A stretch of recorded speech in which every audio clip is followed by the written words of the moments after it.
You're 6 miles above the earth, trapped in a coffin of burning metal. Shrapnel tears through your leg. Oil blinds your shattered windscreen. Behind you, an enemy pilot empties his guns once, twice, 3 times, determined to finish you. 201 bullet holes riddle your aircraft. Any one of them should have killed you, but you're still flying. This is the story of a machine they called a joke, a flying milk bottle. A fighter so fat and ungainly that seasoned German aces literally laughed when they first saw it climbing toward them through European skies. Those laughs didn't last long. Within 18 months, that same aircraft would become the sound of death itself, a mechanical thunder that haunted German pilots in their sleep. The roar of 8 synchronized machine guns that could saw an enemy fighter in half in under 2 seconds. This is the story of the Republic P-47 Thunderbolt, the heaviest, most powerful single-engine fighter ever built, a 7-ton monster that rewrote every rule of aerial combat and buried the Luftwaffe's elite fighter corps under an avalanche of American firepower. We're taking you into the cockpit on that first mission over occupied France in April 1943, when German veterans circled above like wolves, confident in their kill. We'll show you how American farm boys mastered a beast that killed more of their own pilots in training than it did enemies in early combat. And we'll reveal the moment everything changed, when laughter turned to terror and the sky over Europe became an American hunting ground. This isn't just about a plane. It's about the transformation of aerial warfare itself. About how industrial might crushed tactical brilliance. About young men who climbed into machines they barely understood and emerged as the most lethal fighter pilots the world had ever seen. By war's end, the numbers told an impossible story. Over 15,000 Thunderbolts built, 3,700 German aircraft destroyed in air-to-air combat alone. A fighter so indestructible that one pilot absorbed an entire enemy fighter's ammunition and still flew home. But behind those statistics lie the voices, the German aces who survived to tell what it felt like when those guns opened fire. The American pilots who discovered that their flying pig could dive faster than anything with wings. The moment when mockery died and legend was born, the thunder is rolling. The story begins now. April 8th, 1943. 27,000 feet above Contes, France. Senior Lieutenant Ralph Hermansen couldn't hide his smirk behind his oxygen mask as he studied the awkward silhouettes struggling upward through the pristine canopy of his Focke-Wulf 190A-5. The veteran ace from Fighter Wing 26 observed the American fighters making their European combat debut with undisguised amusement. "The Yanks have sent us flying milk bottles." He radioed to his wingman, his laughter crackling across the frequency as he watched the massive Republic P-47 Thunderbolts labor for altitude.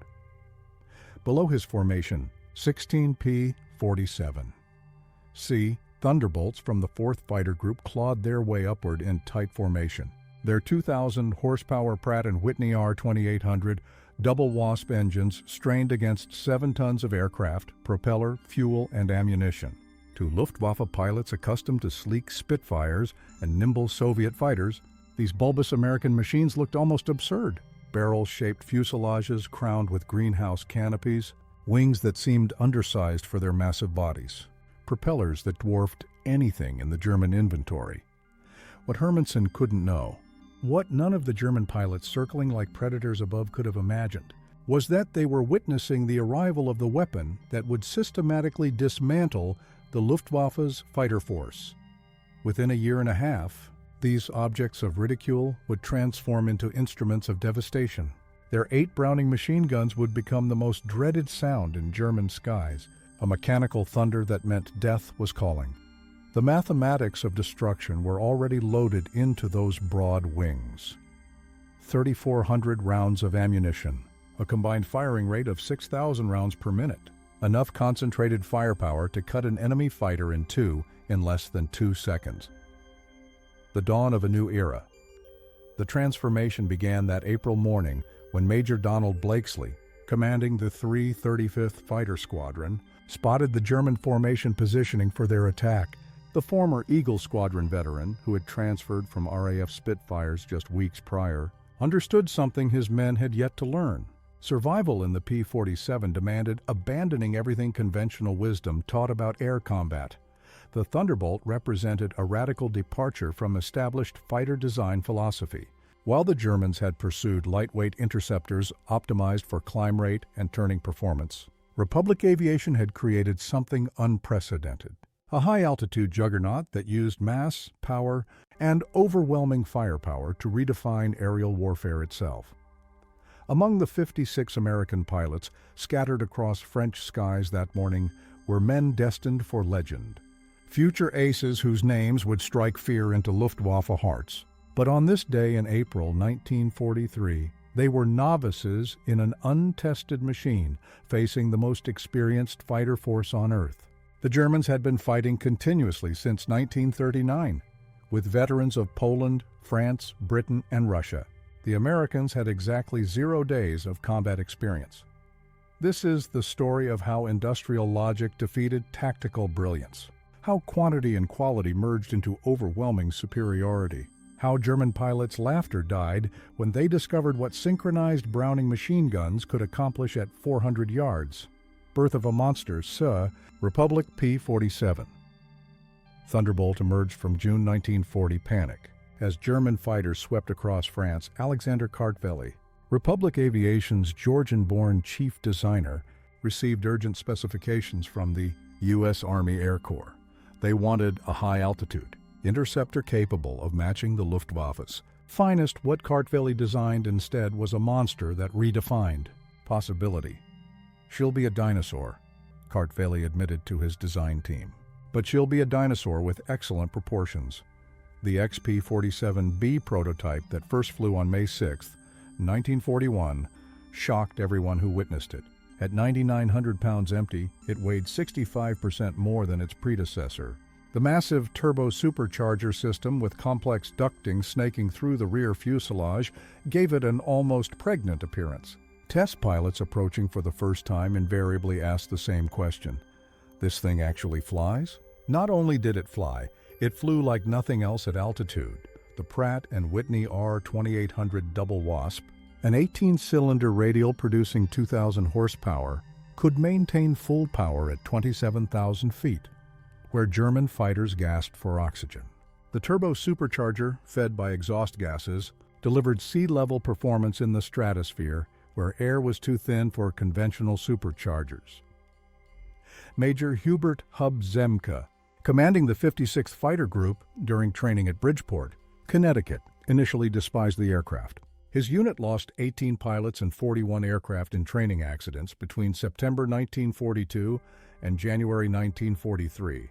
The P-47 killed more Americans in training than Germans would in the first months of combat. It ground-looped on landing, torque-rolled on takeoff, and dove with such enthusiasm that pilots discovered compressibility, their controls freezing as shock waves formed on the wings. But those who mastered it discovered something extraordinary. Lieutenant Robert Johnson, a farm boy from Oklahoma who would become one of America's top aces with 27 victories, described his first flight. "It was like strapping yourself to a locomotive. The power was unbelievable. You didn't fly it, you aimed it." Baptism by fire. The first combat encounters in April and May 1943 confirmed every German prejudice. The P-47s couldn't turn with Focke-Wulf 190s, couldn't climb with Messerschmitt 109s, couldn't match their nimble handling at medium altitudes. Luftwaffe pilots quickly developed tactics to exploit these weaknesses, attacking from below where the heavy Thunderbolt struggled, forcing turning engagements where agility mattered more than firepower. Lieutenant Joseph Pips Priller, commanding officer of Fighter Wing 26, reported to headquarters after his first encounter. "The new American fighter is meat for the slaughter. It flies like a truck, turns like a freight train, and climbs like a pregnant cow. Our boys are calling them Indianer, fat targets pretending to be warriors." Statistics seem to confirm German confidence. In their first month of operations, American fighter groups lost 14 Thunderbolts for only 3 confirmed German kills. The RAF, observing from their Spitfire squadrons, quietly suggested the Americans might reconsider their choice of mount. British pilots joked that the best evasive maneuver in a P-47 was to unstrap and run around the roomy cockpit, but something strange was happening in those early encounters that German intelligence failed to notice. the P-47s being shot down had absorbed incredible punishment before falling. One aircraft returned from a May 4th mission with 21 cannon holes and over 100 machine gun strikes, damage that would have disintegrated a Messerschmitt or Spitfire. The massive radial engine, lacking vulnerable coolant systems, shrugged off hits that would have stopped liquid-cooled fighters cold. More significantly, when P-47s did get their guns on target, the results were catastrophic. The Thunderbolt's weapons battery created a convergent zone of destruction German pilots had never experienced. Unlike the rifle-caliber weapons of early war fighters or cannons with limited ammunition, the American fighter could maintain sustained fire for over 30 seconds, an eternity in aerial combat. The legend of Robert Johnson. The event that began changing German perceptions occurred on June 26, 1943, over Laval, France. It involved Second Lieutenant Robert S. Johnson of the 61st Fighter Squadron and an encounter that would become legendary. On both sides of the conflict, Johnson's formation of 8 P-47s was returning from escort duty when they were bounced by 16 Focke-Wulf 190s from the 2nd Group of Fighter Wing 26, led by Lieutenant Wilhelm Ferdinand Galland, younger brother of the famous Adolf Galland. The Germans executed a perfect attack, diving from the sun with overwhelming speed advantage. Johnson's Thunderbolt, flying at the rear of the formation, was caught in the crossfire of multiple attackers, taking catastrophic damage in the first seconds of combat. 20-20mm cannon shells exploded across his aircraft. The canopy shattered. Hydraulic fluid sprayed into the cockpit. The engine cowling was torn away. Fire erupted behind the instrument panel. Johnson, wounded in the nose and leg by shrapnel and bullet fragments, tried to bail out, but discovered the canopy was jammed. A 20mm shell had exploded in the canopy track, welding it shut. He was trapped in a dying aircraft at 27,000 feet. What happened next defied every assumption about combat damage tolerance, despite having no forward visibility through the oil-covered windscreen, a barely functioning engine that shook violently, and controls that responded only intermittently. Johnson managed to level the aircraft and point it toward England. The P-47 continued flying with damage that would have reduced any other fighter to falling debris. Then it got worse. A lone Focke-Wulf 190, flown by an unknown pilot from the 2nd Group of Fighter Wing 26, discovered the crippled Thunderbolt limping toward the channel at less than 170 miles per hour. Historical research has never definitively identified this pilot, though several names have been proposed based on German combat reports from that day. What followed was one of the most extraordinary encounters in aerial warfare history. The German pilot positioned himself behind Johnson's P-47 and opened fire with his 4 20mm cannons and 2 13mm machine guns. Johnson, unable to evade, could only huddle behind his armor plate and pray. The Thunderbolt absorbed the entire cannon ammunition load. Then the German repositioned and fired again, this time with only his machine guns, the cannon ammunition exhausted. The German pilot pulled alongside, staring in disbelief at the flying wreck. Johnson could see his face clearly. Young, blond, his expression shifting from confidence to confusion to something approaching fear. The German repositioned and emptied his remaining machine gun ammunition into the Thunderbolt. Still, it flew. He pulled alongside again, shook his head in apparent amazement, gave an informal salute, and peeled away, presumably out of ammunition. Johnson's P-47 landed at Manston, with its engine failing on the runway. The crew chief stopped counting bullet holes after reaching 200. One cannon shell had exploded inches from Johnson's head. Another had detonated against the armor plate behind his seat. The engine had taken direct hits. The control cables were partially severed. 3 of the 4 main longerons, the structural backbone of the fuselage, were shot through. Yet the aircraft had brought him home. The tide turns. The survival of Johnson's aircraft sent shockwaves through both air forces. American engineers studying the wreckage realized they had underestimated their own creation. German intelligence, receiving combat reports from the 2nd Group of Fighter Wing 26, initially refused to believe it. No aircraft could absorb that much punishment, but testimony from multiple pilots confirmed the impossible.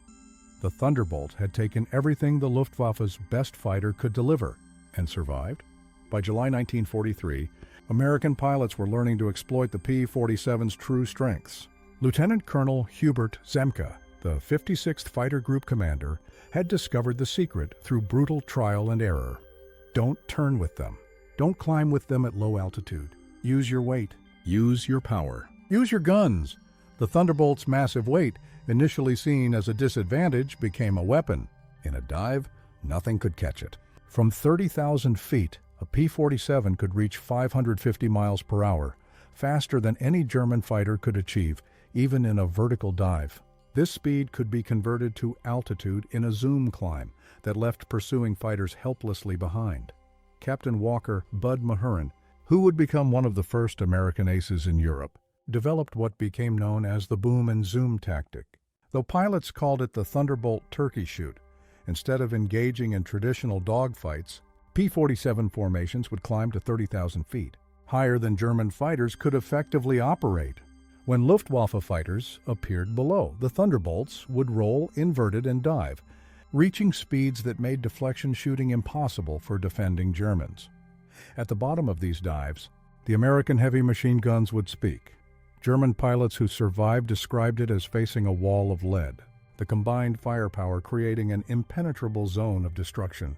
Aircraft caught in this convergence pattern didn't just fall, they disintegrated. The revelation of firepower. The true revelation of American firepower came during the August 17, 1943, dual raid on Schweinfurt and Regensburg, the deepest penetration into Germany attempted to that date. This mission would demonstrate both the P-47's limitations in range, even with drop tanks, and its terrifying effectiveness when employed properly. Major David Schilling, leading the 62nd Fighter Squadron, encountered a formation of Messerschmitt 110 destroyer aircraft positioning to attack B-17s with their heavy cannons and rocket armament. The twin-engine German fighters, heavily armed but less maneuverable, were the Luftwaffe's specialized bomber killers. Schilling's flight of 4 Thunderbolts rolled into their attack dive from 28,000 feet. Unteroffizier Hinrich Roth, a gunner in one of the Mi-110s who survived, later recounted in a POW interrogation, the American fighters came down like hammers from heaven. I opened fire at 800 meters, good hits. I saw them strike the fighter's wing. The P-47 didn't even wobble. Then he fired? The aircraft ahead of us simply came apart. Not shot down, destroyed. Wings separated from fuselage, tail severed, the crew compartment shredded into metal confetti. In 2 seconds, and Mi-110 became nothing. 8 Messerschmitt 110s were destroyed in less than a minute. The German pilots had never experienced such concentrated firepower.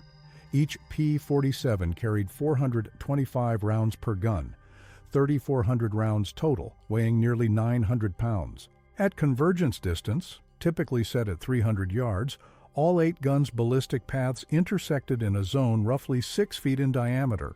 Anything in that zone faced 100 half-inch projectiles per second, each traveling at 2,900 feet per second. The ammunition itself was a revelation of American industrial capacity. While German fighters struggled with limited cannon ammunition, typically 120 to 200 rounds for a 20-millimeter weapon, American pilots could maintain fire for over half a minute.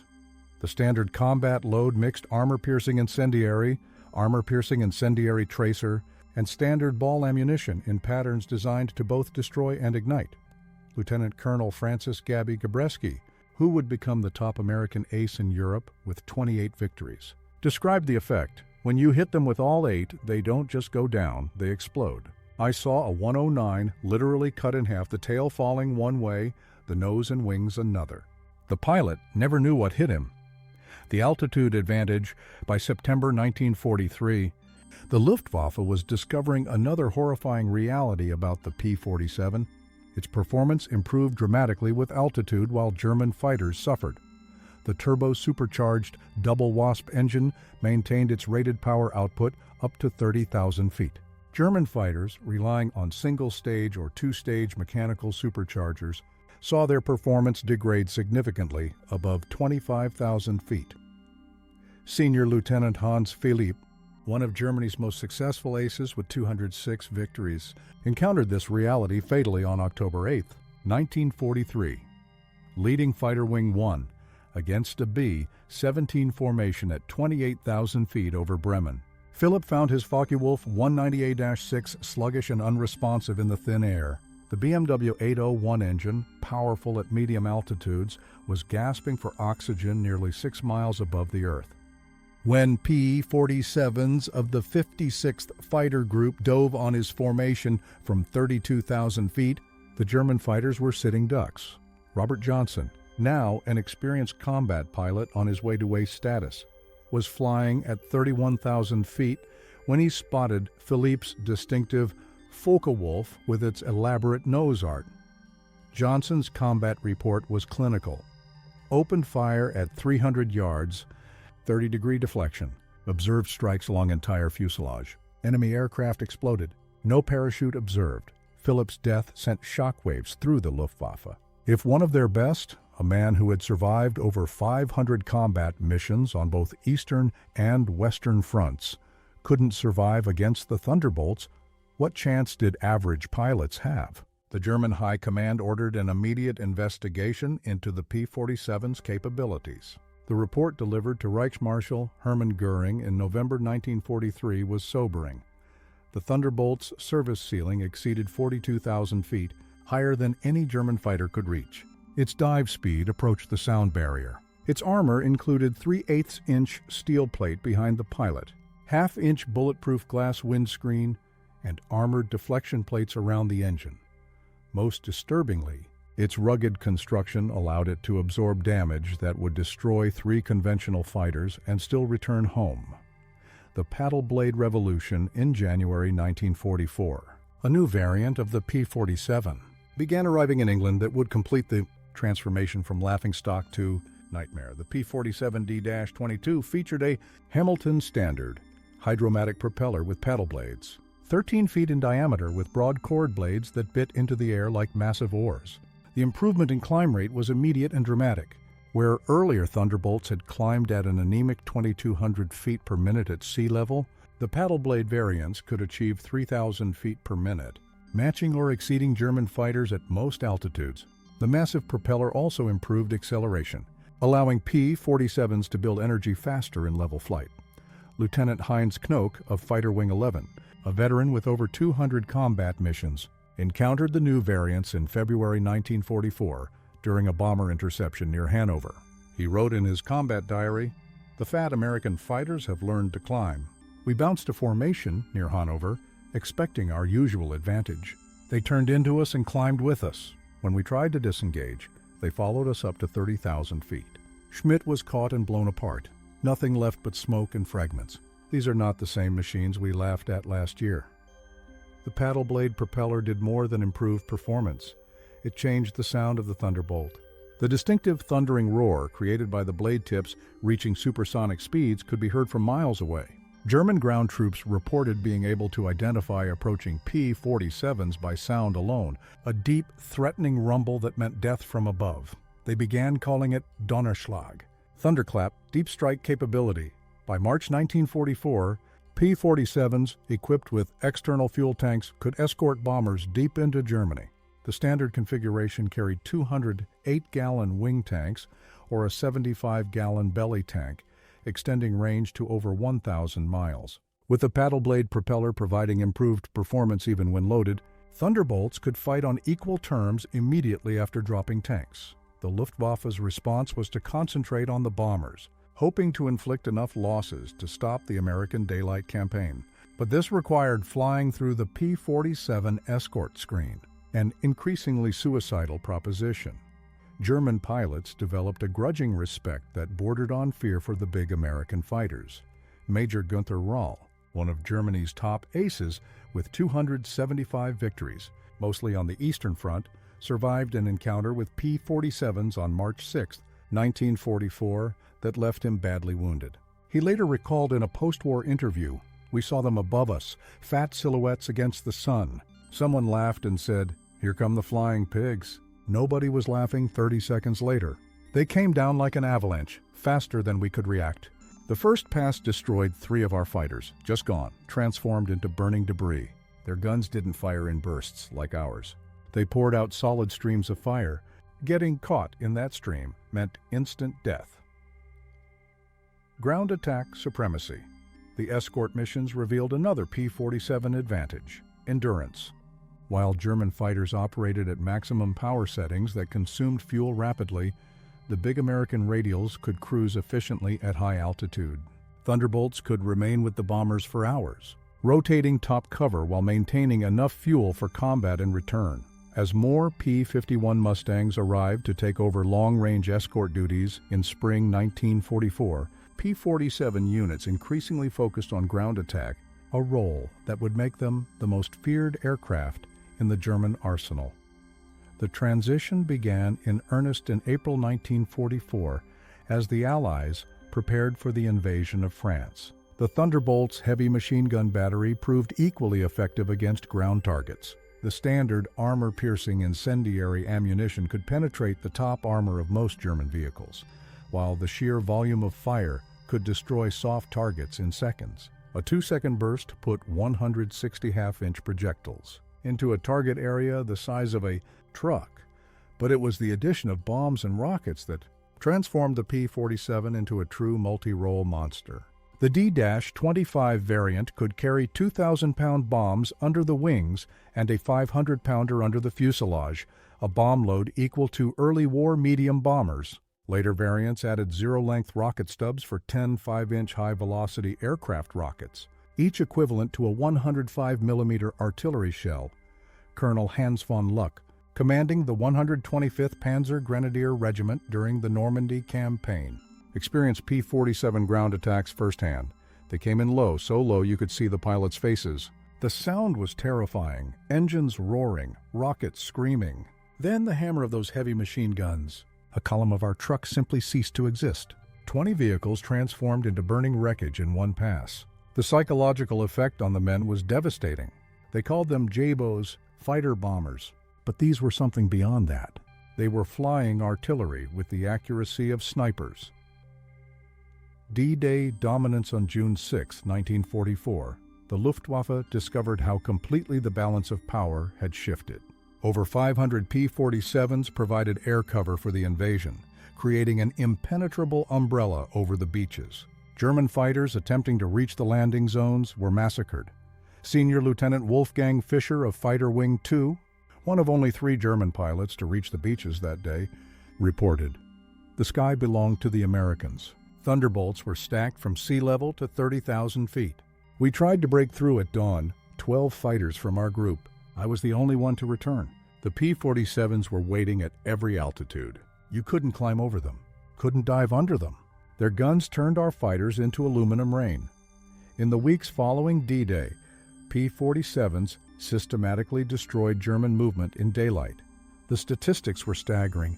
In June alone, 9th Air Force Thunderbolts claimed 651 locomotives, 3,847 trucks, 512 tanks and armored vehicles, and 4,553 horse-drawn vehicles destroyed. The Wehrmacht was forced to move only at night, severely hampering their ability to respond to Allied advances. The Germans tried everything to counter the Thunderbolt threat. They reinforced vehicle armor, deployed more anti-aircraft guns, developed new camouflage techniques. Nothing worked. The P-47's combination of speed, armor, and firepower made them nearly unstoppable. Even the feared 88mm flak guns struggled to track the fast-moving fighters at low altitude. Pacific prowess. While devastating Europe, the P-47 was simultaneously proving its worth in the Pacific theater.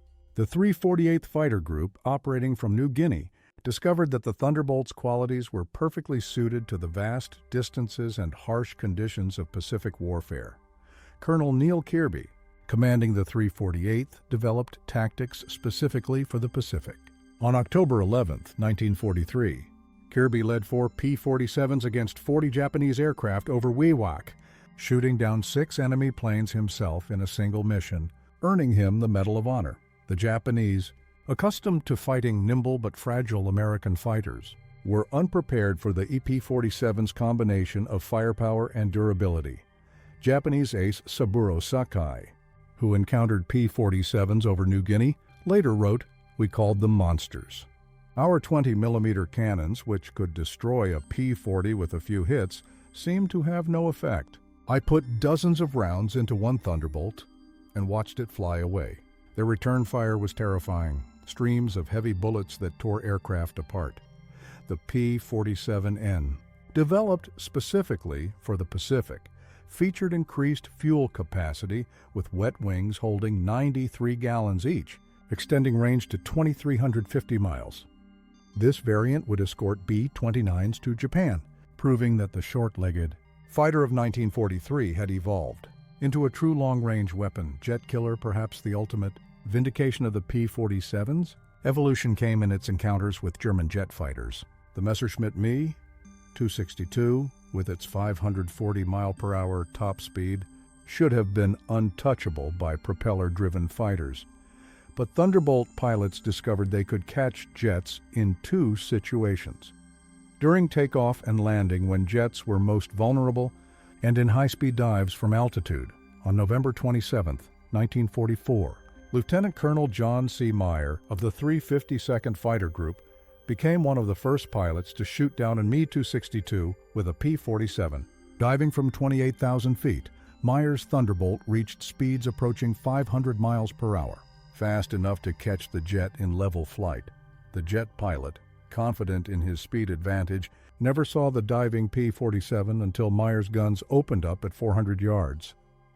Meyer's combat report noted, "The enemy aircraft disintegrated under fire. Large pieces, including both engines, separated from the fuselage. The pilot did not escape." The concentrated fire of 8 50 caliber guns proved more effective than we anticipated against jet aircraft. By early 1945, specialized P-47M variants were deployed specifically to counter German jets and V-1 flying bombs. With water methanol injection boosting power to 2,800 horsepower and refined aerodynamics, these ultimate Thunderbolts could reach 470 miles per hour in level flight at 30,000 feet, fast enough to intercept even jets under certain conditions. Major George Bostwick, commanding the 63rd Fighter Squadron equipped with P-47Ms, shot down 2 Me-262s in March 1945. His tactical report emphasized firepower over speed. The jets are faster, but they can't turn and they can't take punishment. One good burst from our battery, and they come apart like they're made of paper. They have to slow down to attack bombers. That's when we get them. Operation Bodenplatte. The ultimate demonstration of American industrial might came during Operation Bodenplatte, the Luftwaffe's desperate attempt to destroy Allied air power on January 1, 1945. Nearly 900 German fighters, including their best remaining pilots, launched surprise attacks on Allied airfields across Belgium and the Netherlands. At Y-34 airfield near Metz, home to the 365th Fighter Group's P-47s, the attack initially succeeded. German fighters destroyed 22 Thunderbolts on the ground, along with several other aircraft. A captured German pilot, brought to the command post, pointed at the burning aircraft and taunted, "What do you think of that, Major George?" Brooking's response became legendary throughout the 9th Air Force. He pointed to the flight line where ground crews were already pushing damaged aircraft aside and preparing hard stands for replacements. "By tomorrow, we'll have 40 new ones. How long will it take you to replace your pilots?" The German pilot's smirk disappeared. Within 48 hours, factory-fresh P-47D-40s filled the flight line, flown in from depots in England. The Luftwaffe lost 271 aircraft and 213 pilots in Bodenplatte, including many irreplaceable instructors and squadron leaders, losses they could never replace. The Americans lost 134 aircraft total across all attacked airfields. All were replaced within a week. The arsenal of democracy. The numbers told the story of inevitable defeat. Republic Aviation produced 15,683 P-47s during the war, more than any other American fighter. At peak production, the Farmingdale factory on Long Island completed 1 Thunderbolt every hour around the clock. The Evansville plant in Indiana, built from empty farmland in 1942, was producing 500 aircraft per month by 1944. Each P-47D required 65,000 individual parts, 8 miles of electrical wiring, 2,000 pounds of aluminum, and 300 pounds of rubber. The engine alone contained 2,400 individual components, machined to tolerances of thousandths of an inch. Yet American workers, many of them women who had never seen an aircraft before Pearl Harbor, assembled these complex machines with precision that exceeded peacetime standards. The ammunition production was equally staggering. Each P-47 sortie required 3,400 rounds of .50 caliber ammunition. With hundreds of Thunderbolts flying daily missions, ammunition consumption exceeded 10 million rounds per month by mid-1944. The Lake City Arsenal in Missouri, one of several ammunition plants, produced 30 million rounds monthly. Each cartridge was manufactured to tolerances measured in 10,000ths of an inch, ensuring reliable feeding through the synchronized gun mechanisms. The fuel consumption was enormous. Each Thunderbolt burned 100 gallons per hour in normal flight, up to 300 gallons in combat with water injection engaged. The 9th Air Force alone consumed over 25 million gallons of aviation fuel monthly by late 1944, all of it shipped across the Atlantic in tankers that were themselves products of American mass production. Even more impressive than aircraft production was pilot training. By 1944, the United States was graduating 30,000 pilots annually from advanced training, more than Germany had trained in the entire war. Each P-47 pilot received a minimum of 400 hours of flight training before entering combat, including 100 hours in advanced fighters. German pilots, by contrast, were entering combat with less than 100 hours total time by war's end. The quality showed in combat. American pilots arrived in Europe trained in formation flying, instrument navigation, gunnery, and tactics. They had practiced against captured German aircraft, understanding their enemy's capabilities and limitations. They knew their aircraft systems intimately, having studied technical manuals that German pilots never received. Lieutenant Eugene Roberts, arriving in England in September 1944, exemplified the American training advantage. I had 420 hours in my logbook, including 75 hours in the P-47. I'd fired at towed targets, practiced deflection shooting, studied gun camera film from actual combat. My first mission, I knew exactly what to do. The German pilot I faced couldn't have had half my experience. It wasn't even a fair fight. Priller's confession in March 1945, Senior Lieutenant Joseph Priller, the same pilot who had mocked the P-47s as pregnant cows 2 years earlier, was interviewed by German propaganda officials seeking to boost morale. His statement, deemed too demoralizing for publication, revealed the complete transformation in German attitudes. The Thunderbolt is the best fighter bomber ever built. Its firepower is unprecedented. Weapons that never jam, never overheat, never run out of ammunition in normal combat. It carries bombs like a medium bomber, fires rockets like artillery, and fights like a fighter when needed. But beyond the machine is what it represents: unlimited American production. They lose 10, they build 20. We lose one, it's gone forever. Their pilots arrive better trained than our instructors. They have fuel for training, ammunition for practice, spare parts for everything. We have nothing but courage, and courage without resources is just delayed defeat. We laughed at them in 1943. We're not laughing now. When you hear those guns, you know death has come calling. The sound haunts us, mechanical, precise, unstoppable. Like everything American, it's about overwhelming material superiority. They didn't beat us through better tactics or braver pilots. They buried us under an avalanche of steel and lead. The final days, by April 1945, the Luftwaffe existed largely on paper. Fuel shortages grounded most aircraft. Experienced pilots were dead or captured.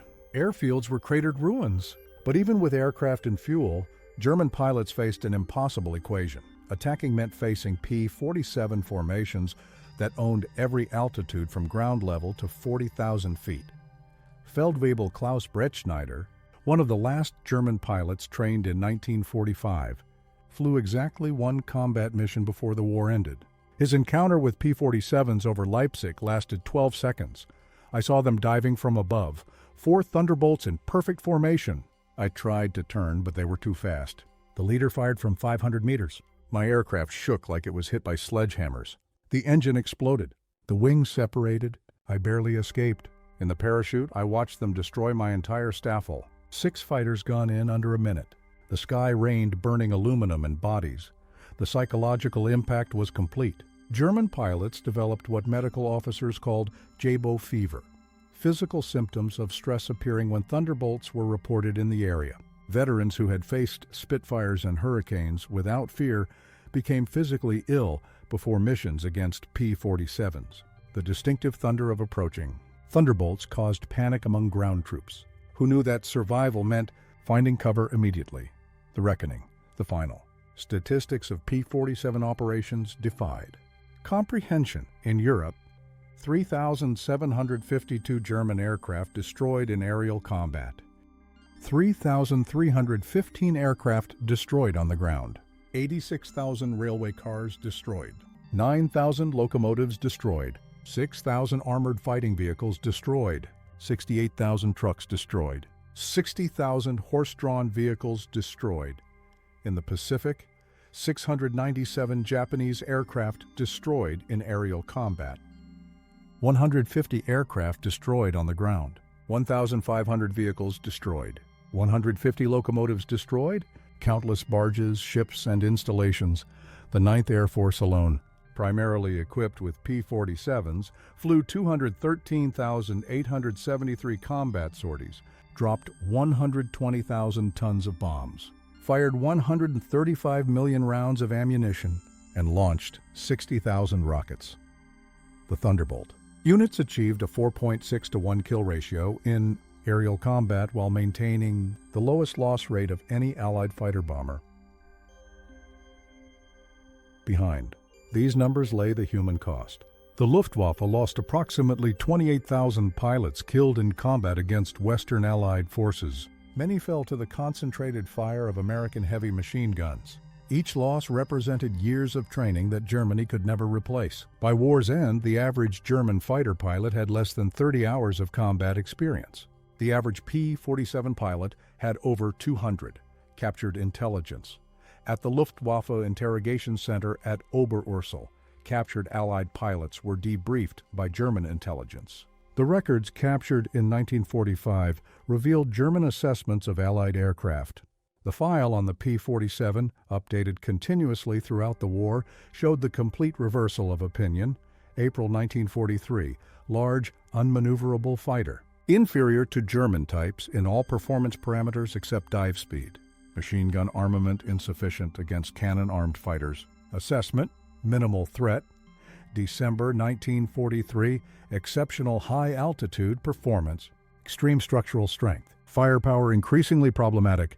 Pilots showing improved tactics. Assessment, significant threat above 25,000 feet. June 1944, dominant fighter bomber, superior to all German types above 20,000 feet. Firepower devastating against all target types. Structural strength makes shoot-down extremely difficult. Assessment, critical threat at all altitudes. March 1945, best fighter bomber of the war. Combination of firepower, durability, and performance unmatched. Pilot quality exceptional. Assessment, unsurvivable in direct engagement. Galland's testimony in 1985 at a reunion of German and American fighter pilots in Phoenix, Arizona. Former adversaries met in peace. General Lieutenant Adolf Galland, former head of the Luftwaffe fighter arm, was asked about the P-47. His response, recorded on video, captured the complete transformation. We made a terrible mistake in 1943. We saw this big, heavy fighter and laughed. The Americans don't understand air combat, we said. They built a bomber and called it a fighter. We were the ones who didn't understand. The Americans didn't try to build a European fighter. They built an American one, designed around production, firepower, and survivability. They understood that in a war of attrition, the plane that could take punishment and deliver devastating firepower would win. They were right. The first time I flew a captured P-47 after the war, I understood everything. The power was incredible. It climbed like it was falling upward.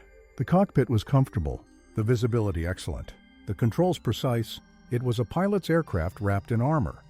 But what really impressed me was realizing that America built over 15,000 of these complex machines while fighting a two-ocean war. Each one required an engine more complex than anything Germany produced. Yet they built them faster than we could build simple fighters. That's when I knew we never had a chance. Those guns, we called them Roosevelt's piano because of the sound they made. Once you heard that sound, you never forgot it. Many of my friends heard it for the last time. The P-47 didn't just defeat the Luftwaffe, it destroyed it. Engineering marvel, the P-47's design represented American industrial philosophy perfectly. Brute force engineering backed by unlimited resources. Every component was overbuilt, overpowered, and over-engineered. The wing spars could support 40,000 pounds, 3 times the aircraft's loaded weight. The engine mount could withstand 12 G-forces. The control cables were doubled throughout with automatic backup systems. The ammunition feed system alone was a marvel of engineering. 8 separate ammunition boxes, each holding 425 rounds, fed through electric boost motors to prevent jamming during high-G maneuvers. The guns were electrically heated to prevent freezing at altitude. Each gun had its own charging mechanism and could be individually synchronized. The convergence was adjustable from 150 to 400 yards, allowing pilots to optimize for their preferred engagement range. The final verdict, even after the war, some German veterans maintained that the P-47 won through quantity, not quality, that German fighters were technically superior but overwhelmed by numbers. The combat records tell a different story. In engagements where numbers were equal, P-47s consistently prevailed. The heavy machine gun armament, dismissed as inferior to cannons, proved more effective in actual combat. Analysis of gun camera footage revealed why cannon shells, while individually more destructive, required precise aim and had limited ammunition, typically 120 to 200 rounds total. The P-47's weapons created a probability cloud of bullets that guaranteed hits, even with imperfect aim. At typical engagement ranges, a 2-second burst put at least 20 rounds into a fighter-sized target, enough to ensure destruction. The ammunition itself was superior.